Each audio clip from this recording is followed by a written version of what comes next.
याला बघून वेगळंच काहीतरी इमॅजिन व्हायला लागलंय.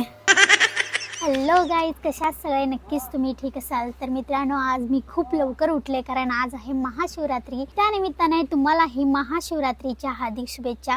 तर मी अगदी लवकर उठून आंघोळ केले, त्यानंतर घरभर सगळं पोछा मारले, घरातले सगळं कामं केले आणि त्यासोबतच बघा सकीलाही आंघोळ घातले, झाडांनाही आंघोळ घातले. तर गाईज ऊन सुद्धा खूप वाढत आहे. बघा स्वीटी सुद्धा बाहेर उन्हात फिरून आली, असं थकल्यासारखं झोपली जसं काही 100 उंदीर मारून खाल्ली असेल.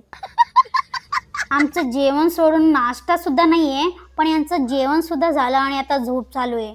यालाच म्हणतात खुश मिजाज.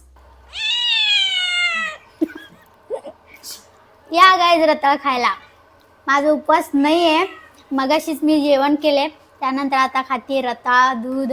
कारण सगळ्यांच्या घरात असे काटे एक असतातच, जे जेवणही करतात, रताळही खातात आणि फराळही खातात, आणि आमच्या घरात ती कार्टी मी आहे. Good afternoon guys. Good afternoon म्हणू की गुड मॉर्निंग म्हणू तेच समजत नाही आहे, कारण मी आत्ताच उठून बसले.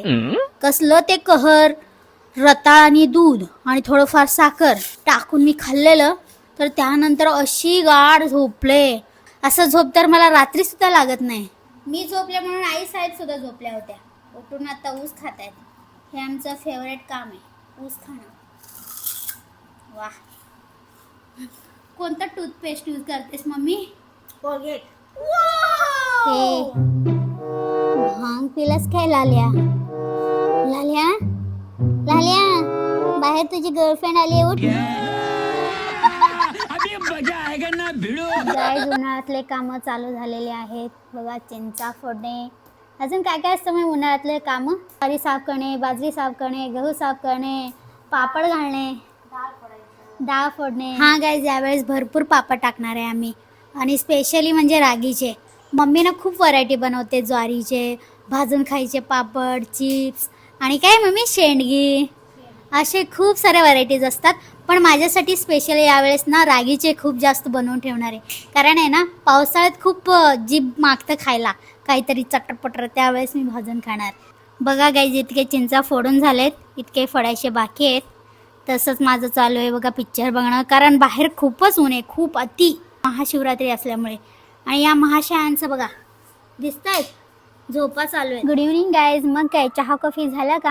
आमचं तरी चहा कॉफी काहीच नसतं, बघतच असाल. आमचं तरी एकतर जेवण, नाश्ता आणि मिळेल ते चटरपटर खात असतो आम्ही. तर आत्ताच टीव्हीवरती धुरंधर बघून झालं, तर मम्मी मला विचारते संपलं का पिक्चर? म्हणजे तिला वाटलंय की रणवीर सिंग जो आहे ना तो सगळ्या विलनना मारतो. मग असं कसं संपलं पिक्चर, ती मला विचारते. मी तिला सांगितलं की भाग 2, भाग 3 असे भाग येतात, त्यामध्ये दाखवणार की राहिलेल्या विलनना तो कसं मारतो. तर त्यावर ती गप झाली. एक तर आहे धुरंधर पिक्चरमध्ये की रणवीर सिंगपेक्षा ना अक्षय खन्नाचा अभिनय मला जास्त बरं वाटलं. तर तुम्हाला त्या दोघांमधील कोणाचा अभिनय चांगला वाटला मला कमेंट करून नक्की सांगा. गाईज, मी ब्लॉग एडिटिंग करून झोपणार होते, पण मम्मीने मला तेल काढायला सांगितलं आता, कारण खिचडी बनवायला अजिबात तेल नाही. मला सोडून सगळ्यांचा उपवास आहे, म्हणून डिनरची तयारी चालू आहे. बघा साबुदाणी खिचडी. ही टोपली आहे वेस्ट मटेरियल जाण्यासाठी, आणि ही आहे करडईची. बघा गाईज वेस्ट मटेरियल कसं दिसतं. बघा गाईज, इथे तेल पडत आहे, अगदी शुद्ध तेल आहे गाईज. बघा गाईज, मम्मीला ना खिचडी बनवायला तेल हवंय आणि पॅन घेऊन आली आहे डायरेक्ट इथेच. तर तिला आधी ना तेल काढून देऊया. तर व्हिडिओला करूया इथेच एंड. व्हिडिओ आवडल्यास व्हिडिओला करा लाईक, कमेंट, शेअर आणि चॅनलला करा सबस्क्राईब. भेटूया पुढच्या ब्लॉगमध्ये, तोपर्यंत बाय.